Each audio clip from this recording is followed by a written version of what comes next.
Hi guys, ഇതൊരു mini വ്ളോഗാണ്. Actually ഞങ്ങൾ ഇന്നലെ കൊളീഗ്സ് എല്ലാവരും കൂടെ, ഞാനിവിടെ ഖത്തറിലാണ് ജോലി ചെയ്യണത്. ഞങ്ങളെല്ലാവരും കൂടെ ഒന്ന് വക്ര സൂക്ക് വരെ പോയിട്ടുണ്ടായിരുന്നു. നല്ലൊരു എന്താ പറയണ്ടേ, നല്ല ഫ്രഷ് മീൻ അവിടെ പ്രിപ്പയർ ചെയ്ത് തരും, നമ്മൾ പറയുന്ന മീനൊക്കെ.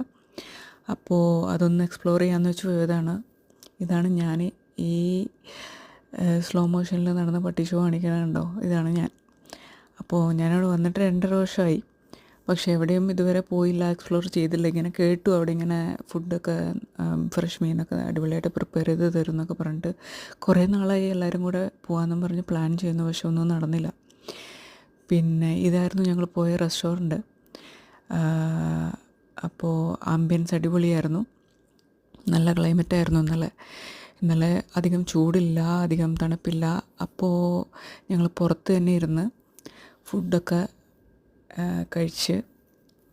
അപ്പം ജോലി ചെയ്യുന്ന സ്ഥലമാകുമ്പോൾ നിങ്ങൾക്കറിയാലോ, അവിടെ നമ്മളെപ്പോഴും ഓടിക്കൊണ്ടിരിക്കും, തിരക്കായിരിക്കും. നമ്മൾ കൊളീഗ്സാണ്, ഫ്രണ്ട്സാണെന്ന് പറഞ്ഞിട്ടൊന്നും കാര്യമൊന്നുമില്ല. ചിലപ്പോൾ കാണുന്നത് തന്നെ ചിലപ്പോൾ രാവിലെയും അത് കഴിഞ്ഞ് വൈകുന്നേരം പിന്നെയും ഓഫീസിൽ പോകുമ്പോഴായിരിക്കും. എന്ന് വെച്ചാൽ അങ്ങനെയുള്ള ഒരു എപ്പോഴും ഫ്ലോറിൽ ഉണ്ടായിരിക്കേണ്ട ഒരു ജോബാണ് ഞങ്ങളുടേത്. അപ്പോൾ ഞങ്ങൾ ഫസ്റ്റ് ചെമ്മീനൊക്കെ കഴിച്ചു. അത് കഴിഞ്ഞൊരു മീൻ വന്നായിരുന്നു. പക്ഷേ അത് മീനിൻ്റെ വീഡിയോ ഒന്നും എടുക്കാൻ എനിക്ക് പറ്റിയില്ല. എന്തുകൊണ്ടാണെന്ന് വെച്ചാൽ അപ്പോഴേക്ക് അറ്റാക്കിങ് ആയിരുന്നു. ഈ പുള്ളിക്കാരത്തി എൻ്റെ കൊളീഗ് കേട്ടോ. ഇവള് ഇന്തോനേഷ്യയിൽ നിന്നാണ്. നല്ല സ്മാർട്ട് ആൻഡ് ബബ്ലി ആയിട്ടുള്ള കുട്ടിയാണ്. എപ്പോഴും പോസിറ്റിവിറ്റിയാണ് കൂടെ ഇരിക്കുമ്പോൾ. അപ്പോൾ എനിക്ക് ഭയങ്കര ഇഷ്ടമായി കുട്ടീനെ. അപ്പോൾ ഞങ്ങളങ്ങനെ പോയി. അവിടെ ഒരു ബീച്ച് ഉണ്ടായിരുന്നു. ഭക്ഷണമൊക്കെ കഴിച്ച് ഇറങ്ങി ആ ബീച്ചിൽ കൂടെ കുറേ നേരം നടന്നു. ബീച്ചിലേക്ക് അങ്ങോട്ട് ഉള്ളിലേക്ക് പോയില്ല, എന്ന് വെച്ചാൽ അവിടെ ഇരുടായിരുന്നു. പിന്നെ ഈ പാത്ത് വേ ഒക്കെ കണ്ടോ, എന്ത് ക്ലീൻ ആൻഡ് നീറ്റായിട്ടാണെന്ന് അറിയാം അവിടെ അവർ വെച്ചിരിക്കുന്നത്.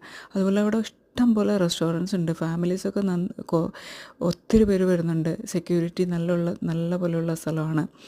പിന്നെ അവിടുത്തെ ബിൽഡിങ്സൊക്കെ കുറേയൊക്കെ അറബിക് വെസ്റ്റേൺ രീതിയിലാണ് അവർ ബിൽഡ് ചെയ്ത് വെച്ചിരിക്കുന്നത്.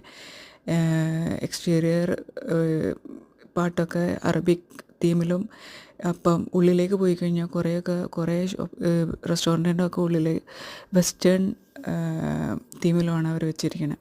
പിന്നെ ഞങ്ങൾ അതിൽ പോയി നടന്ന് അവിടെ ചെന്നപ്പോഴേക്കും ബീച്ചിൻ്റെ കടലിൻ്റെ അടുത്തായിട്ട് അവർ കുറേ ബെഞ്ചൊക്കെ സെറ്റ് ചെയ്ത് വെച്ചിട്ടുണ്ടായിരുന്നു. ഇരുന്ന് സംസാരിച്ച് ഫൺ ചെയ്ത് പോകാൻ വേണ്ടിയിട്ട്. അപ്പോൾ ഞങ്ങളവിടെ പോയി കുറച്ച് നേരം ഇരുന്നു, സംസാരിച്ചു, കുറേ ക്വാളിറ്റി ടൈം സ്പെൻഡ് ചെയ്തിട്ട് കുറേ കഴിഞ്ഞപ്പം മടങ്ങി വന്നു. അതായിരുന്നു ഇന്നലത്തെ വ്ളോഗ്.